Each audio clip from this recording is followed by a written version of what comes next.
Halo guys, Fadil di sini dan selamat datang di episode pertama podcastku.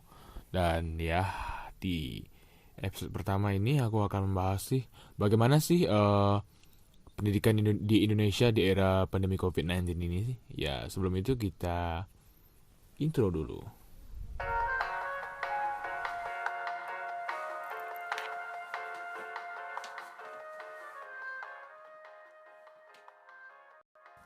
Oke, masih bersama Fadil di sini dan ya, saat ini tuh dunia tuh digegerkan oleh wabah virus corona atau COVID-19 ya. Tak terkecuali Indonesia nih.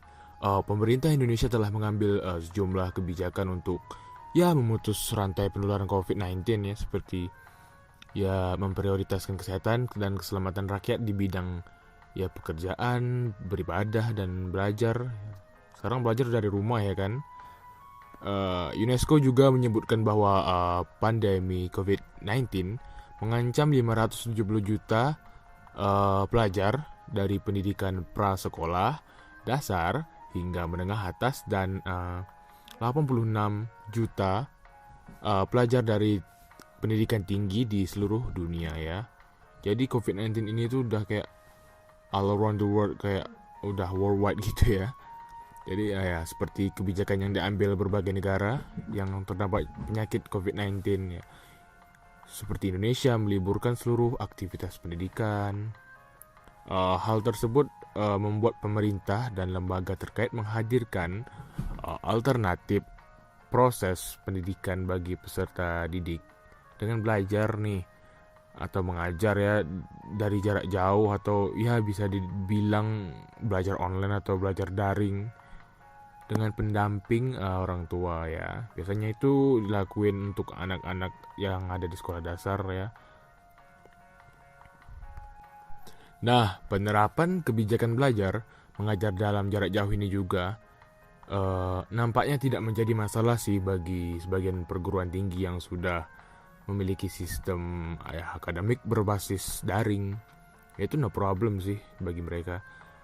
Yang menjadi masalah itu bagi sebagian perguruan tinggi lain yang tidak memiliki sistem tersebut. Kasihan loh mereka yang kurang fasilitas untuk ya seperti belajar daring ya, karena kan daring juga butuh modal ya kan, seperti internet yang bagus.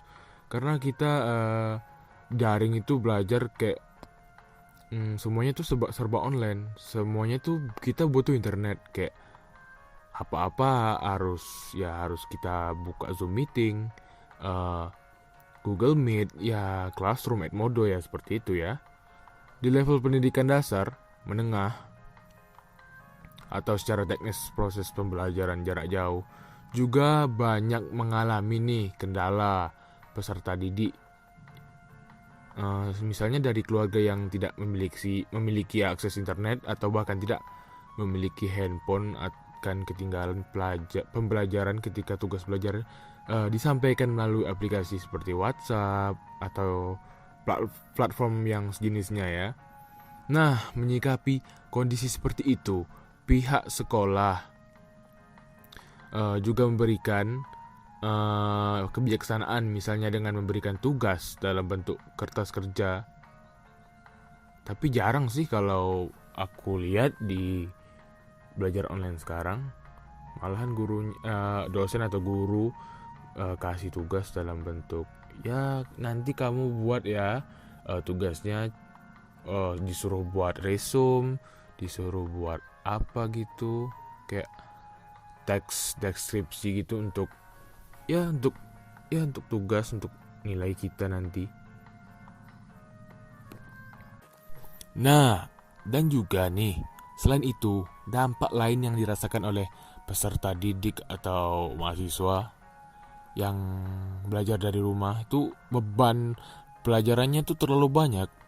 Kayak maksudnya tuh bukan pelajarannya sih yang terlalu banyak, tapi tugasnya itu terlalu banyak. Kayak dikasih blub sekali, ditumpuk gitu. Karena ya kan dalam sekolah itu kita punya banyak mata, misalnya di universitas kita banyak eh, mata kuliah, atau di sekolah seperti SMA, SMP, SD memiliki hmm, ya mata pelajaran ya yang nggak nggak sedikit gitu loh.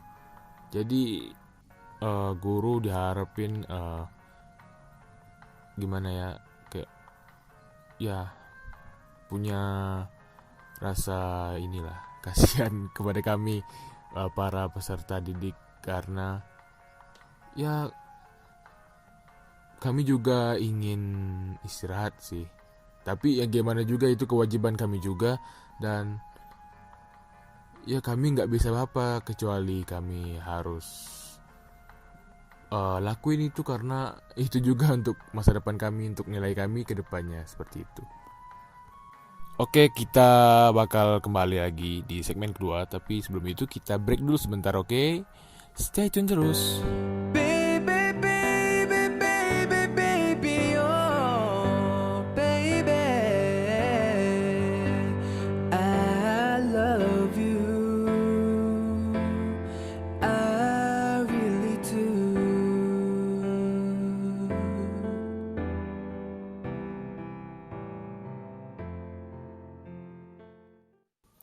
Oke, kembali lagi dan masih bersama Fadil di sini. Dan ya, aku akan lanjutin yang tadi. Eh, Gimana sih yang dirasain mahasiswa atau peserta didik atau siswa atau murid yang dapat banyak tugas dari guru pada saat yang sama ya. Peserta didik tuh dituntut untuk dapat mencermati dan mempelajari materi pelajaran sendiri dengan cepat. Ya, kalaupun diberikan ruang bertanya kepada guru melalui pesan aplikasi, WhatsApp, atau itu dirasakan tidak cukup waktu ya, dan yang paling mudah diamati oleh orang tua peserta didik ya. Belajar mengajar dari rumah juga membuat peserta didik menjadi gampang bosan karena tidak bisa berinteraksi langsung dengan guru dan teman-temannya, karena kayak boring gitu ya, kayak belajar di depan misalnya mahasiswa nih, belajar di depan ya laptop atau HP ya. Kita cuma bisa lihat teman-teman kita tuh cuma di ya tatap muka aja online. Kita nggak bisa ketemu mereka, kayak kita nggak tahu mereka itu kayak apa, karena kita tuh gimana ya, sekolah itu bukan cuma hanya kita untuk belajar loh sebenarnya, tapi itu kita juga belajar sosialisasi, berinteraksi dengan orang-orang sekitar. Jika kalau kita belajar cuma belajar ya, itu kita kayak jadinya tuh kayak antisosial gitu ya kan. Nah, kita kembali ke topik tadi. Karena itu dengan belajar dari rumah, orang tua tuh dituntut untuk memaksimalkan perannya dalam mendampingi putra-putrinya, anak-anaknya seperti itu. Terutama jika mereka masih usia prasekolah dasar ya, seperti TK atau SD. SMP juga harus didampingi, karena itu fase-fase dimana anak-anak itu mengalami fase ya ingin mendobrak dalam artian ingin mendobrak, maksudnya tuh ingin maju ke ya agak proses ke ya dewasaan gitu ya. Karena di usia sifat mereka tuh sangat ya seperti yang aku bilang tadi, unik, energik, aktif, manja, dan egois ya. Dan disinilah orang tua dapat menyelami atau ya melihat secara jauh karakter putra-putrinya, sehingga pendampingan proses pembelajaran dari rumah berlangsung dengan baik dan menyenangkan seperti itu.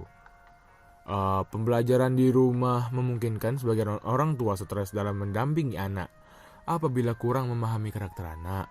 Orang tua merasa bahwa anak susah tidur ya, seperti itu, mau main saja, malas belajar ya. Karena apa ya, kalau di sekolah kita belajar ya kita didampingi guru, ada aturannya. Kalau kita belajar di rumah ya udah, mau tugas mau bikin tugas sambil main HP ya it's okay, nggak ada yang lihat, nggak ada yang larang. Apalagi kalau di rumahnya orang tuanya lagi kerja ya kan, nggak ada yang ngurusin seperti itu.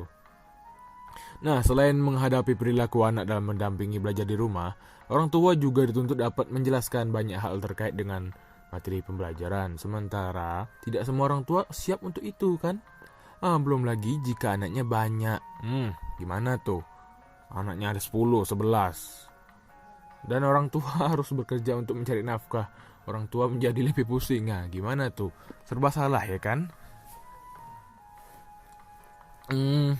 Ya, tak jarang juga ditemukan orang tua memberikan pendampingan belajar kepada putra-putrinya dengan cara keras, mengancam, memaksakan kehendak, atau bahkan dengan memukul jika anak tidak menurut. Ya, ini banyak sih, karena aku juga mengalami ini pas masih SD ya, karena itu dulu aku pas masih SD, aku nggak bisa nggak hafal abjad ABCD dalam bahasa Inggris, itu aku kena pukul. nggak kuat sih, tapi itu kayak kecil itu kan, kalau kita masih kecil itu kayak cengeng kali ya kan, dibentak sedikit aja nangis kayak gitu. Oke, kembali ke topik. Jikalau hal ini terjadi setiap hari ya, maka ini tuh akan menjadi momok bagi anak dalam belajar, kayak momok, kayak hal yang menakutkan gitu ya kan. Meskipun tujuan orang tua baik supaya anak disiplin dan pandai, pola asuh yang demikian akan membentuk anak menjadi penakut, pemalu, pendiam, gemar melanggar aturan, pendendam, dan kurang memiliki inisiatif. Tapi tergantung orangnya ya. Kalau bisa jadi nih dalam proses menuju kedewasaan nih, sifat-sifat seperti ini tuh bisa hilang ya, seperti itu. Oleh sebab itu, orang tua harus berhati-hati dalam melakukan pendekatan selama mendampingi anak belajar di rumah. Orang tua dapat memperlakukan anak dengan kasih sayang, sabar, menerima anak apa adanya, tidak menghakimi, tidak memaksakan kehendak, memberikan kebebasan dan menghargai serta toleransi ke putra dan putrinya. Dengan demikian tidak akan ditemui momok pendidikan yang menakutkan, sebaliknya akan tercipta suasana belajar yang menyenangkan, belajar di rumah. Nah, kesimpulannya dari ini, belajar online, belajar daring ya di era pandemi. Ya, nggak mau kita harus ngelakuin ini, karena itu kalau kita nggak belajar kita nggak dapat ilmu ya kan. Apalagi yang mahasiswa parah itu 8 semester, bayangin aja ya kan. Bayangin jika pandemi ini belum selesai. Apakah kita akan sampai ke semester 8 dengan era pandemi ini? Semoga tidak ya. Kita doain semoga kedepannya virus ini tuh bakal cepat hilang ya. Semoga orang-orang yang nakal akan protokol kesehatan tobat ya. Karena kesel gitu liatnya. Kita udah capek ya kak. Pakai masker, cuci tangan ya kan. Mereka itu kayak slow aja gitu, kayak santai. Jadi kayak gimana ya, mau dibilangin pun bebal gitu, jadi susah.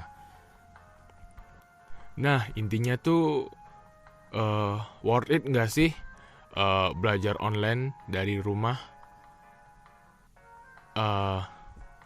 Ya dari rumah seperti ini, worth it gak? Bagiku sih enggak ya. Tapi coba bagi kalian, worth it enggak? Mungkin ada yang sependapat sama aku dan ada juga yang enggak, karena ya kita beda pemikiran gitu ya kak.